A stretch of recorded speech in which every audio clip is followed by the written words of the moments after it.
I don't know if you know this, but I am steamrolling towards 50 years old. It is just right around the corner, coming really quickly.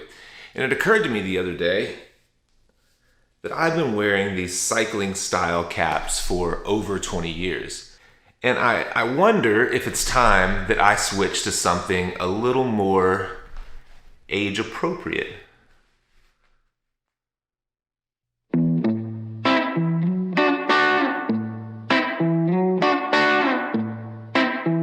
Hey Shaka Bras, welcome to the Fireside. My name is Jake, and before we get started on today's episode, I really do need your input on whether or not I should change up my hat game, because really, you're the only people that I trust anymore.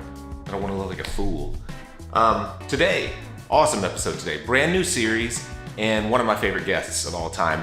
The series that we're starting up is a podcast series focused on storytelling through tattoos, through creating a narrative, illustrative tattooing, things like that. Creating tattoos for when people see them, they know there's something more to it. It's like, what is that tattoo about? What does that symbol mean? What is that person's expression trying to convey? It's kind of like tattooing 2.0, really going to the next level, past the superficial part of the tattoo that's just like, oh, that's cool, those colors are bright, and more into the story behind the tattoo.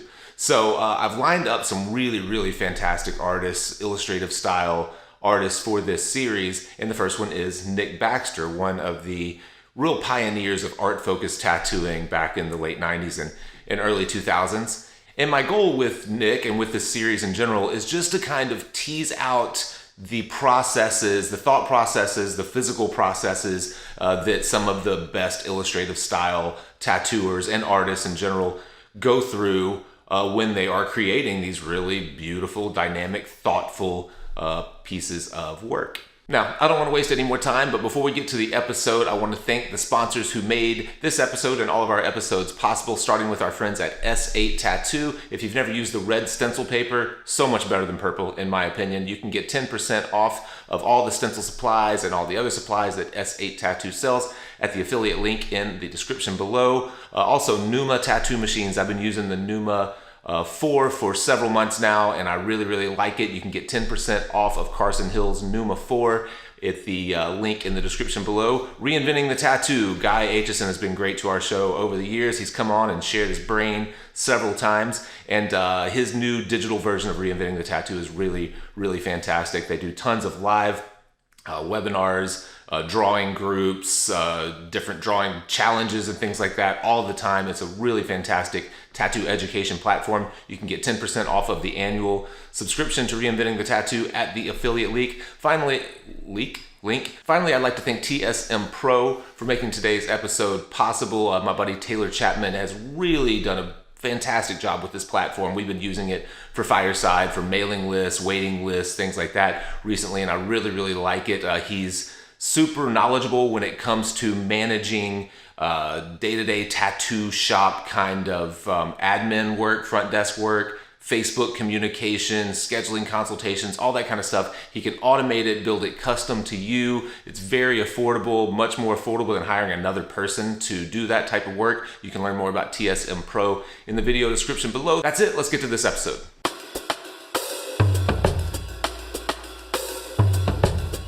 If you were to talk about your process, and I don't care if we start with tattoos or painting, or maybe we'll get into what the differences might be between the two, but like where does it start for you from an idea out? I do a lot of reading, I guess. It would start with like reading ideas, reading anything culturally relevant to the concept. If it's a Western concept, if it's an Eastern concept, if it's like more, if there's some sort of like ancient tradition that backs it up, like a whole lineage of subject matter and imagery that I could draw from, I'll kind of dig into those avenues. Or if it's like more of a modern idea, or I want to give it a modern twist, that I'll try to figure out what in current pop culture might resonate with that concept or that idea. So it starts with that, and I might make some notes or like some thumbnail sketches and just try to be as like right-brained, I guess, as possible, to balance out that kind of like left-brained kind of research mentality. So that's kind of how it starts.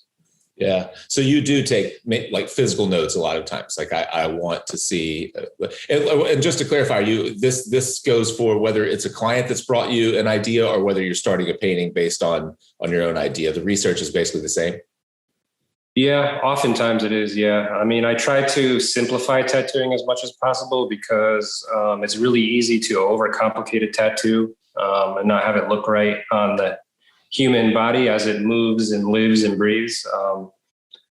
So I'm always trying to take a tattoo concept and like boil it down to like just like the core essence of what that person's idea was, and then build upon it from there. You know, try to get some textures, some fun rendering details and the stuff I'm good at. Try to get that into the tattoo as well. But as far as like the core concept from the person, I'm always trying to get them to want to say more with less. So that's for tattooing. But as for painting, I mean, I try to get as wild and crazy as I can get because that's my opportunity to do that. Really, that's me in my own head, in my own universe, trying to express myself, freely and purely, I guess, on, try to be as uninfluenced by outside forces as possible. So it's a pure expression of my thought. Mm-hmm. Yeah. And I guess that's that's the main difference in those two mediums. I think probably with, it changes also if someone is coming to you with a concept or an idea, like you mentioned that you like to simplify the idea, but then you like to use like the things that you're good at, like building textures or creating like, kind of painting on skin, for lack of a better term. And that's what people kind of expect from you. So you probably get a lot more freedom in like what their idea kind of translates into than a lot of, less known or less experienced tattooers, I would guess. Yeah, I'd say overall, like over the years, that tends to be true. However, lately, I think I'm noticing maybe like, I don't know if it just applies to me or if other tattooers could relate to this, but more clients are being way more particular these days. I think maybe with the way the industry is changing and the way tattooers are presenting themselves online or whatever, like it's just like, it's more of a consultation process now than it ever was. I think back in the day, there was more of a freedom or an understanding given to a tattooer to like, just do your thing. Like I want your take on this. And I find nowadays the clientele I'm dealing with, they need to, there's a lot more discussion, a lot more like picking apart of the idea. It's a lot more of an intensive process just for me personally.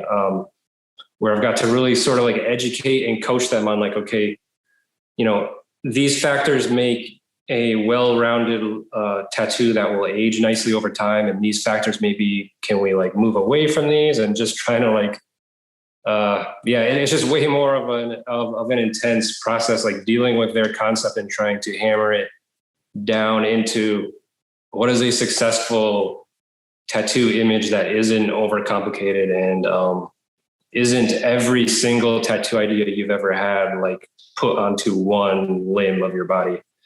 Yeah.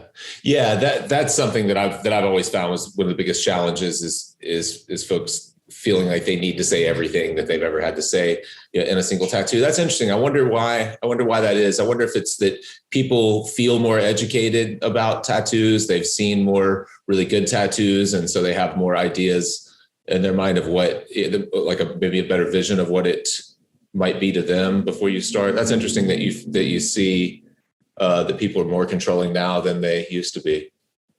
Yeah. I mean, that's just my personal experience. I have no idea what other tattooers are, across the country or the world are going through, but the type of people lately over the past few years who have been attracted to my work and what I do have started to be more and more particular. And maybe it's just because they're seeing so much tattoo imagery online or whatever that, they're just coming at it from a different perspective, maybe. I don't know. But so, I mean, as far as trying to like boil their idea down to like a narrative and in simple like iconography or symbolism that really works. That's more of like a challenge now. And it's more of an intensive consultation process where I might have to like show them a draft first and, kind of get them to sign off on that before I invest more hours into a drawing that they might just like pick apart in the end and I have to redraw it anyway. Yeah. So, okay. So you back to kind of the process, you research the idea, and let's just stick with the tattoo side of it for now, but you research an idea, you're making notes, you're trying to learn a little bit about the history and relate it to whatever the story that they're trying to convey or that you're trying to illustrate. You like to simplify the concept and try to boil it down so that the tattoo is readable. Do you tend to come back when it comes to like actually choosing imagery, whether that's, taking photographic reference or pulling stuff from the internet or drawing from your imagination or whatever? Do you tend to like to come back to the same types of you mentioned what am I trying to say? Iconographic. What am I saying? What's the word? Like things that represent a particular idea to a big group of people. Do you tend to come back to like anchors, or do you like to like experiment and really push what the imagery can be within that kind of narrative? I guess for me, that's kind of a case by case basis. Like I got to feel out the tattoo client, kind of see where their head's at, where their preferences are, how experimental they're willing to get, or how much creative freedom they're willing to give. I always try to insist that I have some creative freedom just because I've put all the years of work and study into being an artist and honing my craft and my skills. But I would say the answer to your question is it's kind of different every time. Yeah. I think just thinking about it from my own experience, a lot of times I will I'll see people come with maybe they're influenced by another tattoo or something like that. Like they see another piece that really like speaks to them. And so they're really stuck on, the silhouette of the dad holding both of his kids' hands inside of the iris of the eyeball or whatever. You know what I mean? It's like, oh, this represents family to me. And so like that just becomes this like piece of it to them. Like it has to be, this thing. And they have 5 reference images of different tattoos of that exact thing. And my first instinct is to try to ditch that idea as fast as I can, because it seems like it was like the lowest hanging fruit to them. It was like the thing they grabbed onto first. And most of the time in my experience, that's where you start to go wrong, is whenever you like settle on the very first thing. Like if I think something is right in a painting and I start painting to that, I guarantee you that thing is wrong. And then that's why nothing else is going to end up right. You know what I'm saying? Yeah. So that's why I was kind of asking, do you tend to push people? Like, do you try to get them to think what other imagery might represent that idea? Yeah, I often do that. Yeah. There's like a subtle, polite kind of nudging that happens, like, through the consultation process. You got to propose ideas and say, I think this idea has a lot of dynamic potential to have a lot of depth or to be really striking, to create a nice image. And it also represents your idea very well. So how do you feel about this? I try to evolve it. I try to avoid, like you said, the low hanging fruit or the obvious sort of Pinterest level cliches, but each client's different. And so you kind of have to feel that out. Yeah. How much of your like consultation process of the experience with that person, you're thinking about them and their personality and that interaction during the drawing process? That does like their own kind of individuality come into the way that you tell the story in that tattoo? I try to whenever possible. If it's a local client, I try to schedule an in-person consultation and kind of get a feel for their personality, their tastes, and their preferences. It's a little more difficult for long distance clients. But I think once you just get to know someone a little bit, you sort of have an instinct of like what they'll go for and what they'll be opposed to. You can start to profile their taste preferences from there. Mm-hmm. Yeah. And you do that some without them knowing or being, and like on some level, you're making decisions that you're not even really clearing with them. It's like they kind of look like, I don't know, for whatever reason, whatever, they kind of feel like larger, simpler shapes, or maybe color decisions or something like that. Like I know for me, I started recently a big piece that I wanted to play with kind of a new color palette, more of like an 80s kind of pastel thing, something that's kind of out of the ordinary for me. And I realized as I got to know the client through the line work and the gray sessions, maybe 3 sessions overall before we got to color, that didn't work for them, not because of their complexion or anything, not because of anything like literal, like their skin. It's just like their personality didn't reflect that color palette to me. And I never mentioned that to them. I just like, as I got to know them, I was like, they're not like Miami Vice at all, you know? Yeah, that makes sense. Yeah. And I think that's a very skilled and mature move on your part. Like you gotta be in tune with your client and sort of be their advocate as well. Like obviously you're trying to push your ideas and your expertise because you're highly trained and you're experienced in your craft, but you also have to like be in tune with them and their wants and needs. So I think that's a good move. And I've definitely done certain things like that where I've wanted to take things in a more, I don't know, kind of crazy direction, but then I realized like a session or 2 in, like I've got to kind of dial it back. And like, I know that they wouldn't go for a certain thing. And so I can find a just as attractive solution that's different, but suits them better. Yeah. Yeah. Do you ever find that you're limited by your client's expectations of you? So like, say, for example, when trying to create a design, like they want that cool kind of glowing organic thing that you do. And they want the, particular, like, these textures that fall from light. So, stuff that when people flip through and they say like, oh, that's a Nick Baxter piece. Like, do you find that a lot of the stuff that you've done over and over through the years kind of like box you in and affect you from, or prevent you from pushing some of these narratives in different ways, or no? I don't find that, interestingly enough, on the client side of things. I find it on my side of things. Like I'm just like, there's just these well-worn thought patterns in my head, and it's hard to break out of those. Like I'm always trying to experiment and expand my repertoire. But you always kind of fall back into what you know, or just these very well-worn thought patterns in your head. Like, yep, like you're always going to make like this decision at this point just because it's what you've always kind of done. And in a way, there's nothing wrong with that, because that's what style is. Style is the end result of that process I just described.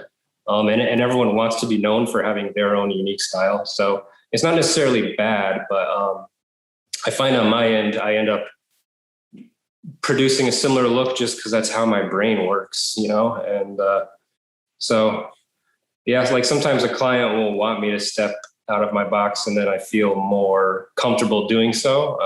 And I can take some risks, or not bad risks, some calculated risks that I know will ultimately look good. But I mean, earlier in my career, I did want to really avoid feeling boxed in by clients. And so I would purposely turn down certain projects that were like other projects, but I don't really feel that pressure or that need within myself anymore. So it's more like on my end of things, like I'll want to create maybe like a very like specific neo-traditional look for an illustrative tattoo that I'm doing, but then it just comes out the way like all my other tattoos have come out. I don't know. And not like this vision I had in my head that was different. Which is fine, because, at the end of the day, if the client is happy and thrilled, then I'm happy and thrilled. But sometimes I may have a vision I'm striving for, and it's something unique or different for me that I'm not well versed in, but I really want to try to like hone in on that new skill or that new look in my repertoire. And then it just ends up kind of veering back towards like, it just looks how like all my other tattoos look. Yeah. That, and I guess that kind of comes back to the importance of process, because if you know what you do well, you can kind of take small steps away from it, and you're always able to kind of fall back on knowing what works. Whereas if you're kind of winging it each time or trying to kind of reinvent yourself all the time, and you don't have like a solid base to fall back on. Like, I know if I do this, this will be the result. And I trust, I know you say a lot, that you have to trust the process. You'll post in progress stuff and say that you're, trusting the process. And to me, that seems like the way to do it is like, know that you can fall back on what works and then kind of push yourself, slightly in different directions. I feel like I've seen your tattoos change the last couple of years and like a much more kind of traditional approach, especially from like maybe a lining standpoint or something like that. I've seen more outlines than I used to see and things like that, but it still reads as your work. Yeah, no, that's definitely been an intentional effort on my part. Partly due just to tattooing in Texas. There's a lot of very tan, sun-loving people down here who get dark complected every year, get deep tans, and so I don't want to see this work in 5 years looking totally fallen apart. That's like a bad advertisement for me and my tattooing. So yeah, so I just kind of have like purposely pushed more of a bold line work, more of a simplification process. And then on the right client who has the right complexion or lifestyle, and, I can see that piece holding up way better, than maybe I'll go back to more like of a soft kind of painterly glowing effect that I've done a bunch over the years. So in painting, it's a bit different, and you have taken some kind of leaps lately in your painting. You've always been someone who wants to focus on your weaknesses and make them stronger. We had this discussion years ago when you started doing more kind of live workshops and talks and things like that, trying to get out of your kind of shell and get in front of people and become a better public speaker. We talked about you doing like Toastmasters and all that kind of stuff to get better. And then I noticed you started painting more heads, faces. I was going to say figurative, but it's more like portrait kind of stuff in your fine art. And then lately I've seen like cartoon characters popping up in your paintings and things. So it's like, you're really kind of experimenting, pushing boundaries on that side. In some ways working on your weaknesses. I'm curious about the cartoon characters. I haven't read into it to see what it's about, but that doesn't to me feel like you're working on a weakness. It feels like a true kind of experiment in some way that I might not understand yet. Yeah, I'm trying to, with the cartoon characters, it's mostly Tom and Jerry because I find them hilarious. But in my head, it's just, it's symbolic of like the cultural muse. It's like pop culture, like the muse that keeps us entertained and distracted. And I'm kind of pairing that with just very serious, deep, kind of heavy themes and symbols as well. So I kind of am playing with that like extreme contrast of different ends of the spectrum between like funny, frivolous, just pointless, silly cartoons with like heavy themes of like environmental destruction or like, human mortality and like trying to come to terms with our existence here. So just trying to push the extremes as far as I can in my painting. Yeah.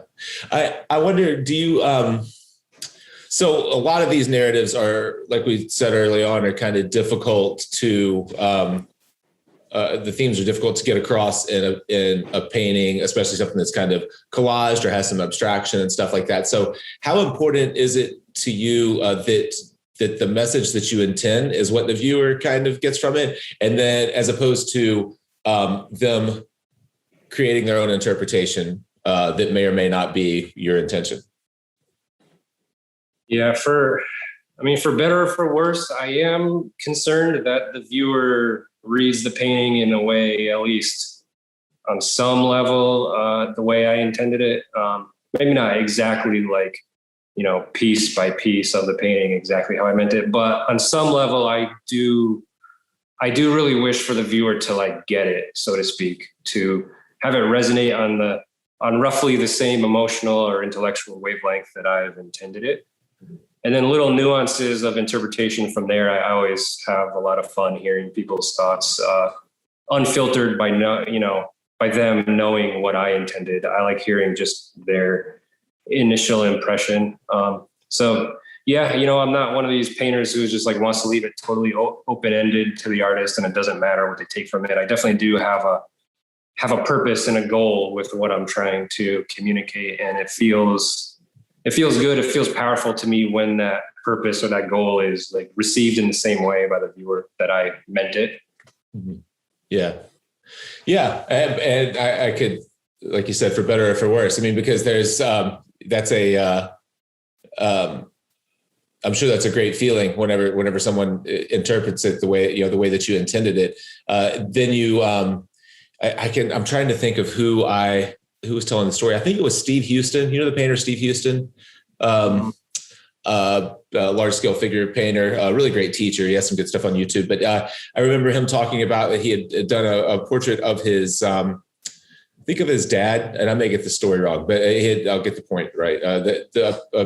A portrait of his dad that he'd given to his dad for his birthday. And so it was a kind of a special occasion, a happy occasion. It was not meant to be anything more than that. And that portrait was lent back for a show. And someone that was looking at it was like talking to him about how sad they felt like the person was in the painting, not knowing that it was his dad, and kind of had their own kind of interpretation and interpreted it as like a dark and kind of somber painting. And Steve is like, yeah, that's right. That's right. You got it. He's like, because to them because it is right, because it was, their interpretation. And he was kind of talking about the value of like getting something from other people's interpretation of like your marks. It's completely different than what you intended. Yeah. I think there's great value in that. And I also think art is like a beautiful, it's such a perfect, clear example of the concept of psychological projection. Like the viewer projects themselves onto your work. They project their mind state, their beliefs and feelings that they have when they're looking at your piece. That, so what's in them comes out in how they respond to your work. So that person was telling that artist, basically what was inside them, like in a way, because we all kind of see what we want to see in this world, like subjectively, based on our headspace that we're in, sort of like glass half full versus glass half empty. Like it's technically the same glass, the same amount of liquid, but you could see it one way or the other based on your beliefs or your headspace at that moment. And so art is like so amazing for that. So there's value in that because it'll open your eyes as an artist. It'll open your eyes to, a different way of seeing. And so I think that's always valuable. You actually introduced me to a painter that I've grown pretty fond of. I've actually bought a couple of his workshops, and that's Kevin Corder, a landscape painter. And we're talking about narratives and getting kind of these complex ideas either onto skin or onto canvas and trying to tell stories. And sometimes I know that can get intimidating. I know for myself, I used to be worried that I didn't have like a strong enough, sense of like, I didn't have strong enough opinions. I'm kind of like a lot rolls off my back, and I'm not easily bothered or offended. And I tend to like skip through my own life a little bit. And it used to bother me that I didn't think I had anything important enough to paint or, you know what I mean? Like anything important enough to say. And I've learned, with people, being into, landscape painters and things like that a lot of times the narrative, just like this person that projected themselves onto Steve Houston's portrait, a lot of times it's just a matter of the story is just what it feels like to be in that space at that place, at that time. So it can really run the spectrum of meaning or importance or whatever when you're talking about creating a narrative. Yeah, I definitely think so. I mean, probably more so with painting than tattooing for sure. I think, there's more restrictions in tattooing just based on what works as a tattoo and what doesn't work on skin than, with painting. It's like so just open-ended to, like you said, the full spectrum of what someone wants to interpret it as. Right. Yeah.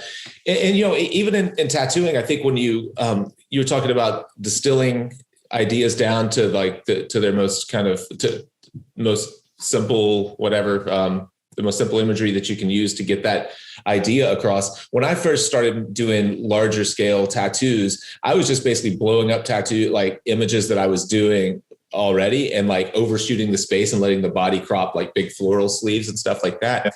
And people dig that. They're into like, they just want big, like pattern based kind of tattoos like that sometimes. But really there's so much potential meaning even in whatever, a flower or whatever, the direction a flower is facing, or you can really simplify ideas down to just a couple of elements and create, get people's ideas across. If you can verbalize it and explain it to the client, you can really get people's ideas across with minimal imagery a lot of times. So, yeah. I think that's kind of the education piece of it. Like we as tattooers are more so trained in visual symbolism than your average tattoo collector. And so if you can describe and explain and sort of tell the story of their tattoo to them, they may see possibilities in it that they never saw to begin with. Yeah. So it's always nice when that works out and the client is receptive to you kind of taking their symbolism and, boiling it down, like we're saying, into this really effective way to tell a story that also just looks cool on skin. I mean, let's not forget, like the main point of a tattoo on a human body is that it looks cool, like just on a basic level. So all ideas aside, I mean, it still just has to look cool. Yeah. I think that I'm glad you brought that up. I think that's super important. You'll have people that want, if it's say for a tattoo that is in memory of a lost, relative or whatever, they want whatever, the grandfather always carried a pocket watch. So they want the pocket watch, but they also want the grandfather's name and their birth date and their death date and all this kind of stuff that wraps around it. And it's like, we can put all that stuff in there. And from 5 feet away, the tattoo, people will just look at another tattoo that has a lot of letters in it. But if we did a really nice, simplified, clean pocket watch that looked great from 20 feet away, then you have the opportunity to actually tell people about your grandfather, because they're going to walk up and ask you what the tattoo is about. And they don't necessarily need to see when he was born and when he died and, how his name was spelled in order for you to tell that story. You can make a much more effective tattoo most of the time by saying a lot less. I think with illustrative tattooing, there is a narrative, there is a story to it by its very nature of what it is. And it's easy for clients to get too wrapped up just in the story and to not see it through an artist's eyes, where it just has to look cool. It just has to flow across a body part and be recognizable as to what it is. And they know in their head what the story and all the levels of depth and meaning, but that doesn't necessarily need to show on skin to the outside observer for it to be an effective tattoo that sums up the idea that they wanted it to sum up. Yeah. Before I wrap it up, and if you can't come up with anything, it's perfectly cool. But is there a piece that you've done in recent memory that is a good example of an idea that you feel like the story came out well in the piece, that you might be able to tell the story and I can drop some of the imagery over? Yeah, definitely. Tattoo wise, there's a sleeve I did very early in my career, like a few years into tattooing, early 2000s. And it was so important to me at that time. It was a really groundbreaking piece that I tried new techniques and really was ambitious with it, to the absolute limits of my tattooing and artistic skill at that time. And it was an evolution sleeve on a very nice woman who does ocean floor sonar mapping. And so she wanted elements of the ocean floor, like the deep sea vents. And she also wanted to tell the story of evolution through the entire piece, from single-celled organisms all the way to up to the first fish with legs that crawled out on land and started that whole era of biology. Plus she wanted to represent her love for the sea. So there's a classic mermaid in there as well. So there's all these narrative ideas wrapped into just this one sleeve. And I was able to rework it this past year because it had seen a lot of like sun abuse over the years, and a lot of the colors had faded out, as they always do in color tattoos, especially ones that see any kind of like sunlight or whatever. So so she came back to me. The piece was really faded out, and I was able to bring it back to life and actually, in my opinion, improve and enhance that narrative of evolution by simplifying certain parts, by making certain creatures in the sleeve larger. So it actually involves a little bit of cover up, of covering my old work with my new interpretation of that same narrative. So I have some before and after shots I can give you, and it's on my website currently. It's in the cover up gallery on nickbaxter.com, but there's a lot of narrative in that piece, and it's definitely squarely in the illustrative tattooing genre. And it brings in a lot of science, like a lot of accurate science. Like I based these evolutionary creatures on the biology textbooks that this client gave me to work from as reference. So, there's a factual scientific narrative. There's kind of the symbolic meaning narrative for her of all the different symbolism that got combined. And basically it starts with a single-celled organism at her wrist and ends with the first fish crawling out on land up at the top of her shoulder. And in the middle of that is the seafloor and the mermaid siren female figure kind of beckoning the viewer into the deep ocean, like she has her hand extended out towards the viewer. There's a lot of there was a lot of storytelling going on there on multiple levels, and I think and that was one example for me where I feel I successfully pulled it all together into one project. Yeah, that's perfect. Well, that's a great example. And the more that you talked about it, I do know the piece, and I think I saw the rework. That's awesome that you got an opportunity to go back through it and kind of update it, and also get to do a little bit of cover up. That's super cool. What was her opinion on covering some of the existing work with larger versions? Was she was pretty open to all that?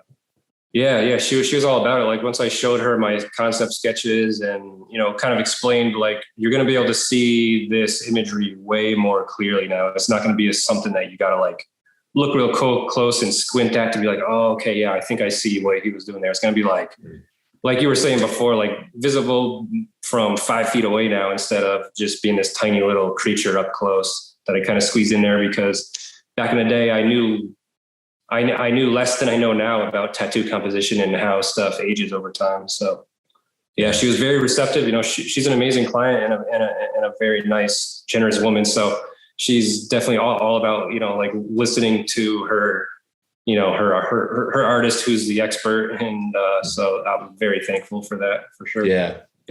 I love looking back at pieces and remembering them as like, I remember when I solved that, or like you can look at an era of tattooing and be like, oh yeah, that's whenever I first realized that I could intensify color by muting the background, or that's when I first used complementaries and tattoos, or things like that. And a lot of those tattoos end up just as much, if not more than the story that they tell for the viewer, like what you remember about them and the problems that you were solving at that time.